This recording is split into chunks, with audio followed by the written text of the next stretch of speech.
everybody, it is Jess and I am back with another scrapbooking video to share with you all today.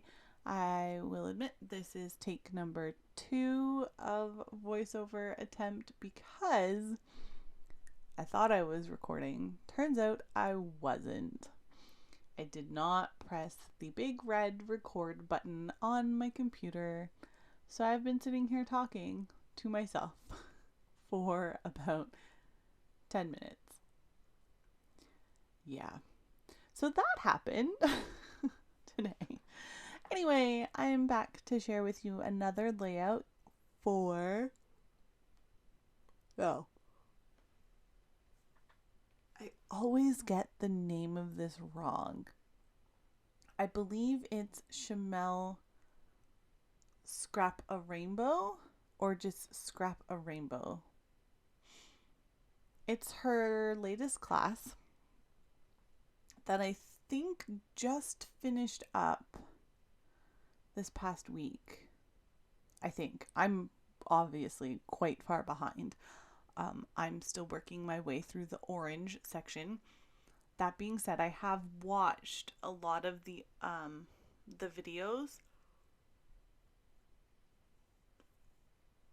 but I'm still, for my Scrap a Rainbow, I am on orange.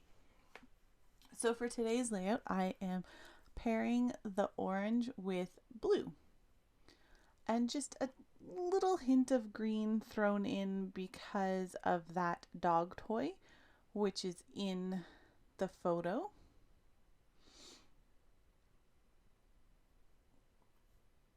There, I am going to be using products from Vicki Boutin. The papers, yeah, all the papers that I used are from Vicki Boutin, with the exception of a little scrap bit of black cardstock. But nothing too out there. I used 2 pattern papers from Pattern Paper Pads and 1, I'm not even sure where that border element came from. It was obviously on a cut apart sheet of some kind. All from Vicki Boutin. I don't know exactly what collections these are from. I do not have the paper pad beside me any longer.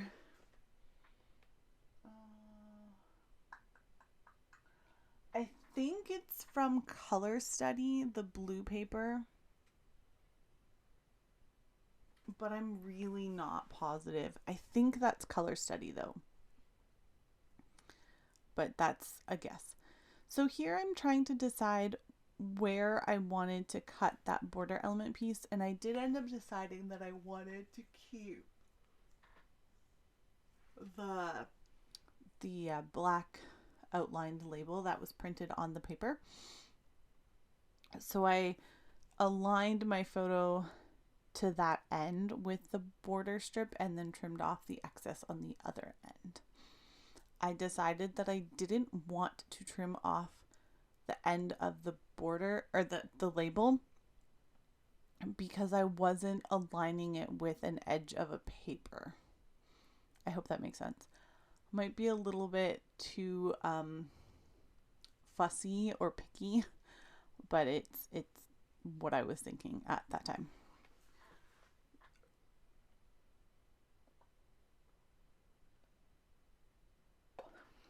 So let's talk about stamps. How many of us have stamps that sit on our shelves in organized containers that don't get used? I have 2 baskets, or one's a basket and one is one of those fridge can organizers of stamps. Those are currently the only stamps that I have. Actually, that's not true. I have another close to my heart organizer box of stamps. They're all the the month stamps. They put out, I don't know if they're still doing it, but at one point they were putting out monthly kind of not like a recap stamp, but a stamp that was themed for each month. So for example, July had Canada Day and July Independence Day, July 4th on it, as well as summer words. And August, because they're an American company, August had back to school words. The rest of the world, I think, or most, well, at least in Canada, we go back to school at the beginning of September. But I think the UK might go back in August too. I'm not sure. But I do have another container of those.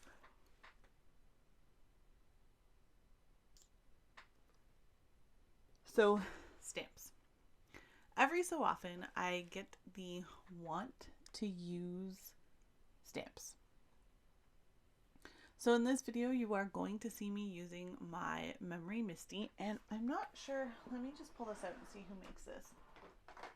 Oh, it's not where I'm supposed to keep it anymore, or where I keep it. Oh, I don't know where I put it. That rubbing tool. I'm not really sure what they're called exactly, but I do know that you can get them. I usually keep mine here. Oh, there it is. Okay, it was hiding. Let's see if there's a brand on this. I'm not sure there will be a brand on this. Oh, it's by Stamp Tabulous. Now the one that I have and that you see there on the screen was made specifically for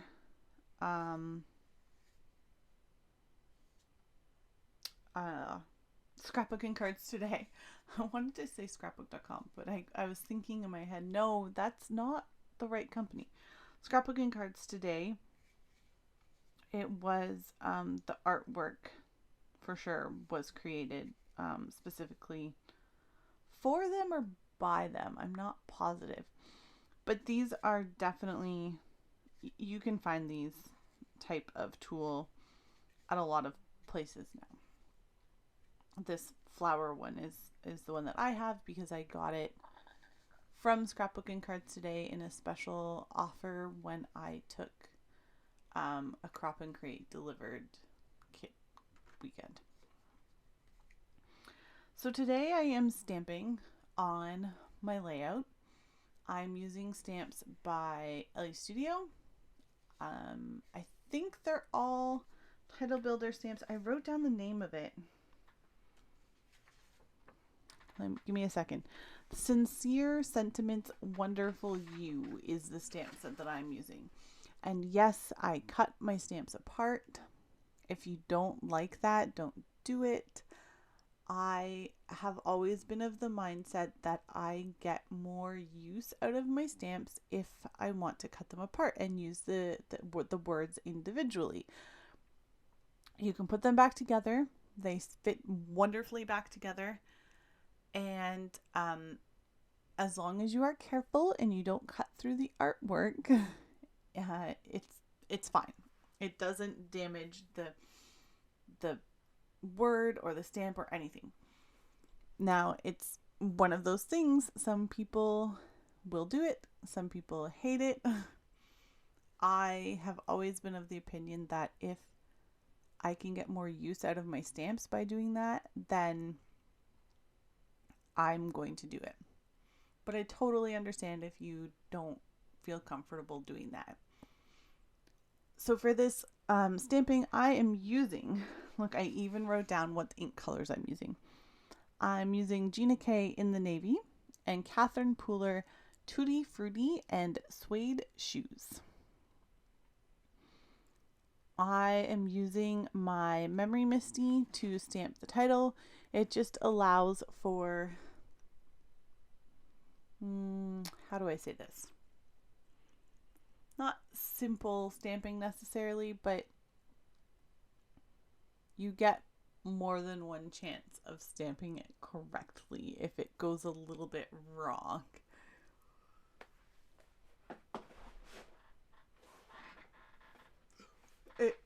Oh, it is I think they're called like a stamp positioning tool. Um, there are a few of them out there on the market. At least there were. I don't know if they still are out there. The Misty is, I have had it for years and it still is the exact same. So no complaints about it at all. The stamps that I'm using are from Ellie Studio and Ali Edwards and Close to My Heart. Now, I think the only ones of those stamps that you could still get if you wanted them would be the Ellie Studio ones. So here I'm trying to show you that the Catherine Pooler ink, if you put too much on it, on the stamp, it sometimes goes a little bit wrong. The ink will actually bleed in on the stamp. Like it will bleed out to other parts of the stamp. And that did happen to me once or twice. I think it's going to happen. Yeah, I'm trying to show you like it happened here. I put too much ink on the stamp and it's not going to stamp well. It bled out everywhere. So with these particular ink pads, because they are the foam ink pad and not a felt ink pad, they are very squishy. So you want to be very delicate and very tenderly dab the ink onto the stamp. That is my best advice for you all if you're using that type of ink pad. I know Catherine Pooler makes them.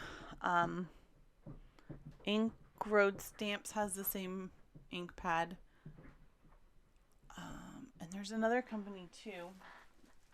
I'll never be able to remember. I don't think it's Pink Fresh. Maybe Concord and Ninth. I'm not positive on that one. I've only have a couple of their inks. But yeah, I think, well, let me see here. I actually have one of their inks. Their little ink cubes. Let's see if that's, is it Concord and Ninth? Yes, Concord and Ninth definitely has the foam or like spongy ink pad material. I have a little set of 4 of their inks from an event. The Scrapbooking Cards Today event, actually.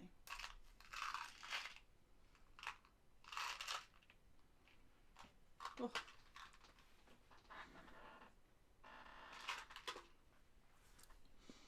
Another tip, if you're trying to use your stamps and the ink is like beading up on the stamp surface because they're new, you can take either your fingers or an eraser, like a white eraser, or I think there's another kind of eraser that people use as well.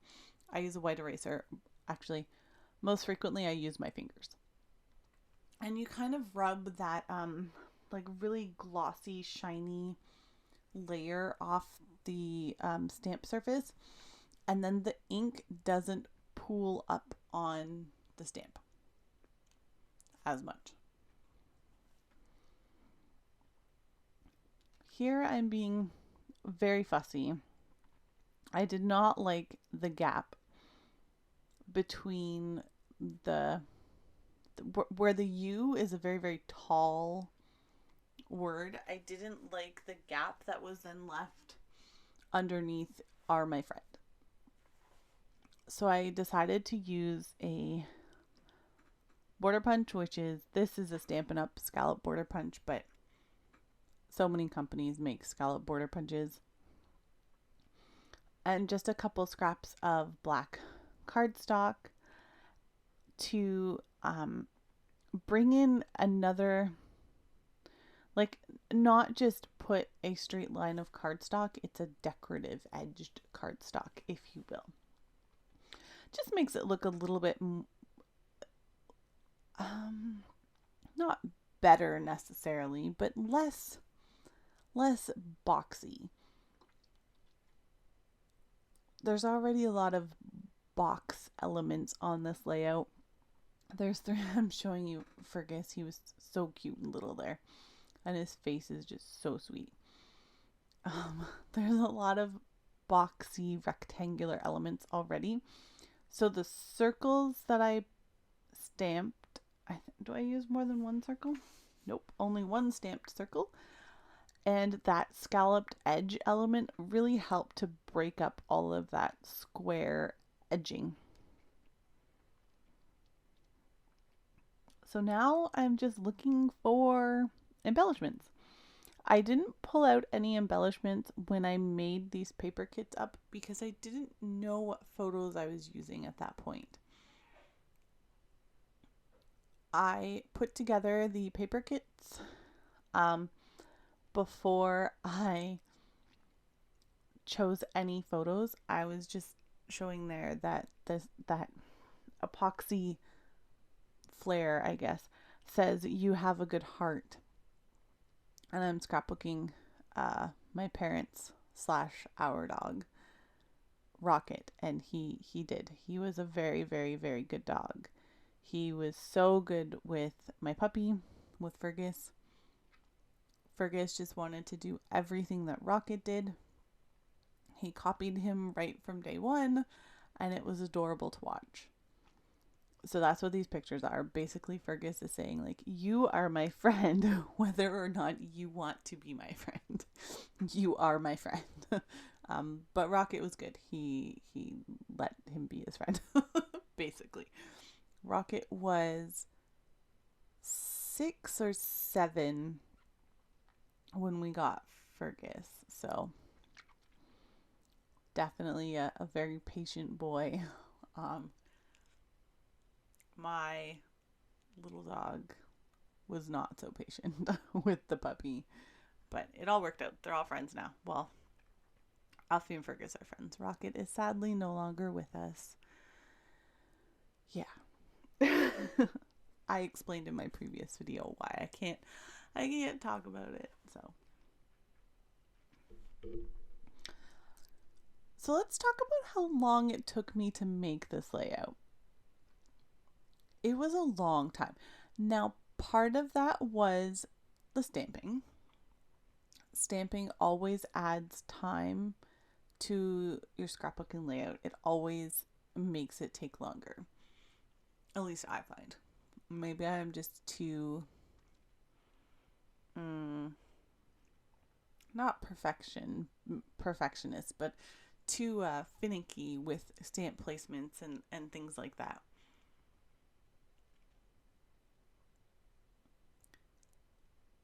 But that's not the only reason this layout took a while. I've decided recently to try and slow down my scrapbooking. To not try to just make as many layouts as possible as quickly as possible. To just kind of relax with the process, if that makes sense. So this layout took me a really long time. You're seeing this sped up. I think the footage was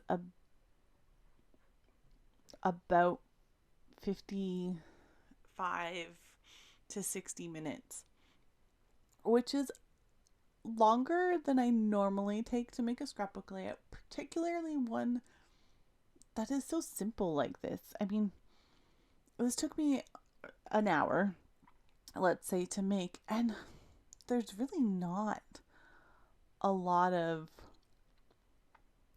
anything. Like it's just, like there's not a lot of technique involved in this. There was no mixed media. It's just 3 photos and a handful of embellishments. So not a lot of things. Now I will tell you what I used. The enamel, or no, sorry. Are these enamel? Sure, let's call them enamel or epoxy. Epoxy, that's the word I'm looking for. Epoxy badges are from Pink Fresh Studio. I don't know what collection. They were my basket of stuff.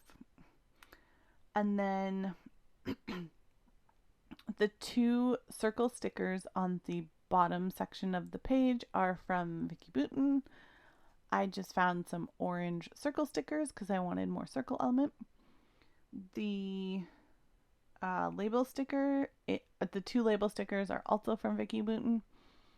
This paw stamp is from Close to My Heart. Yeah, that's about it. That's all I used. I am going to bring in some Enamel Dots. I don't know what brand they're from or anything like that. I take all of my Enamel Dots out of the packaging and put them in a tin, which is actually from Vicky Bouton. I think it was like her first collection. I do actually think that these Enamel Dots are from Echo Park, though. I think they match the New Day collection. Sometimes I know where they're from. But that's going to finish up this layout. Thank you all for sticking with me and watching this scrapbook process. I am trying to slow things down and make my videos less rushed feeling, both for me and for you. So hopefully it goes as planned. Thank you for watching, and please remember to like and subscribe to my channel. I'll see you all soon. Bye!